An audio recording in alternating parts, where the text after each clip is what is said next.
네, 안녕하세요. 오늘 2 월의 첫 번째 거래일 2월 3 일입니다. 그래서 무엇보다도 관세에 대한 이제 뉴스가 도배가 되고 있는데요. 그래서 글로벌 깡패인 미국이 이제 본격적으로 삥을 뜯기 시작했다라고 제목을 지어 봤습니다. 그래서 이제 캐나다라든지 중국이라든지 대책을 내놓고 있지만은 결국에는 미국이 하자는 대로 할 수밖에 없겠죠. 그래서 이제 관세 정책의 후폭풍이 좀 심해질 전망이죠. 그래서 미국 나스닥은 이제 "울고 싶은 놈 뺨 때린 격이다."라고 표현을 해 봤습니다.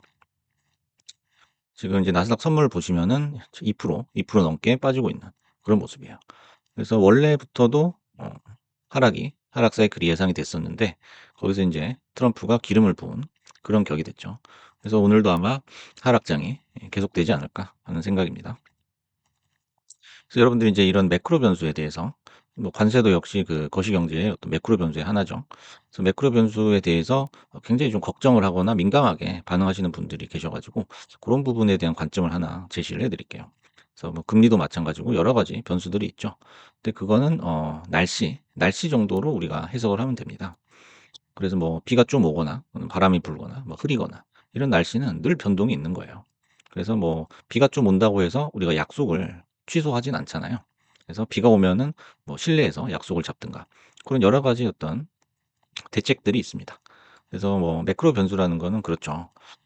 진짜 막 폭풍우가 몰아쳐 가지고 밖에 나갈 수가 없는 상황.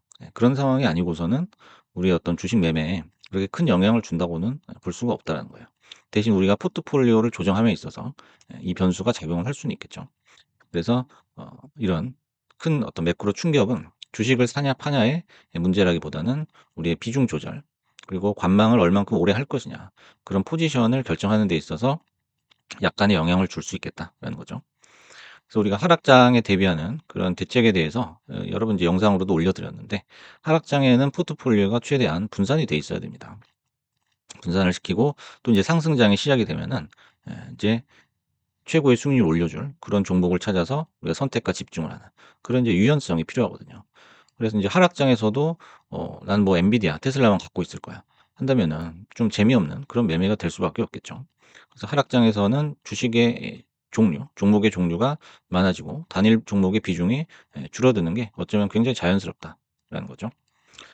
그래서 의도를 했든 안 했든 이제 하락장이 한 번씩 찾아오죠. 그게 뭐 누가 의도를 해서 뒤에서 조정을 하고 있는지 아니면 그냥 100% 우연의 사건인지는 모르겠지만은 하락장이라는 거는 이 큰손들한테는 의미 있는 매수 타점을 던져주는 기회가 될 수가 있어요. 그래서 그 사람들한테는 안전마진 확보의 기회가 될 수 있겠다라는 거죠.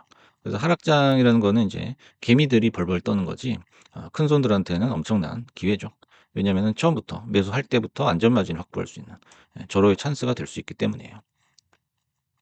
그래서 인제 종목이 오르냐 안 오르냐에 너무 신경을 쓰지 말라는 거죠. 우리가 매수를 할 때 그 타이밍이 좋은 타이밍인가라는 거예요.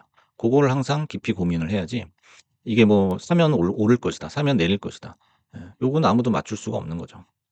그래서 결국에 인제 우리가 생각하는 모든 매매 스킬은 결국엔 위험 관리, 이 해지로 귀결이 될 것이다라는 거예요. 그래서 장이 상승을 하든 뭐 하락을 하든 이 최종 결과값이라는 거는 결국 우리가 매 순간마다 이 해지에 대해서 얼마나 공을 들였느냐 그거에 따라서 결과값이 나올 것이다라는 거죠. 시장이 알아서 수익을 내주기 때문에 우린 너무 이 상승 하락에 신경 쓸 필요는 없다라는 거죠. 그래서 매수 타점마다 행했던 나의 결정들이 수익률로 최종 평가를 받는 거예요. 그래서 내가 어디서 크게 수익을 얻었는데 또 어디 가서 또 크게 깨지게 되면은 결국에는 뭐 손에 쥐는 게 없잖아요. 그래서 매수 타점마다 행했던 나의 결정들이 어떤 크게 어떤 하자가 없어야 된다는 거죠. 그래서 위험 관리의 중요성. 이건 뭐 100번 강조해도 지나치지 않죠. 그래서 세타값, 시간이 알아서 수익을 내주기 때문에 너무 뭐 일희일비할 필요는 없다라는 거예요. 그래서 이런 장에서는 이제 거들떠 보지도 않았던 종목들이 우리의 포트폴리오를 방어해 줄 수도 있다는 거예요. 그전에도 인제 제가 추천해 드렸던 뭐 프랭클린 리소시스 같은 거 뭐 최근에 뭐 10% 오르고 했었죠. 그래서 뭐 금융이라든지 뭐 석유라든지 뭐 소비재라든지 그 아예 뭐 거들떠 보지도 않던 그런 종목들이 하락장에서 내 포트를 방어해 줄 수 있다라는 거죠. 그래서 인제 미국장 하면은 엔비디아, 뭐 테슬라, 팔란티어 요런 것만 그냥 무조건 사면 오른다. 그럴 때는 인제 초상승장이었죠. 그런 상승장에서 우리가 했던 그런 픽들이 지금은 정답이 아니라 오답이 될 수도 있다라는 거죠. 그리고 다음은 인제 커브길에서는 속도를 낼 수 없다라는 거예요. 이게 굉장히 중요한 얘기죠. 그래서 우리가 직진을 할 때는 얼마든지 밟아도 되지만은 커브길에서는 속도를 내면 사고가 난다는 거죠.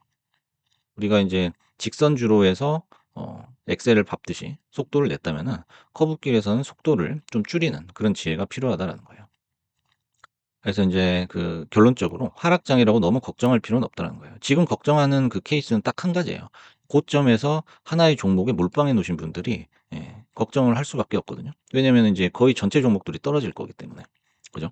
그래서 인제 이 하락장이든 상승장이든 그래요. 그 종목별로 아니면은 매매 스타일별로 이 사이클의 수혜자가 바뀌는 그런 순환의 과정일 뿐이다라는 거예요. 그래서 이렇게 무조건적으로 상승할 때는 IT 섹터에 그냥 몰빵해 놓으신 분들이 아마 최고 수익률이 냈을 거예요.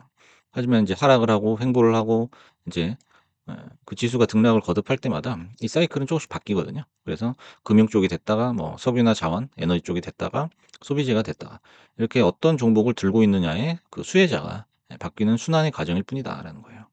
그래서 결론적으로 포트폴리오를 얼마나 스마트하게 우리가 조정을 할 수 있느냐. 거기에 인제 하락장의 수익률 그리고 수익률 방어의 관건이 될 수 있겠다라는 말씀을 드리고 싶었습니다. 감사합니다.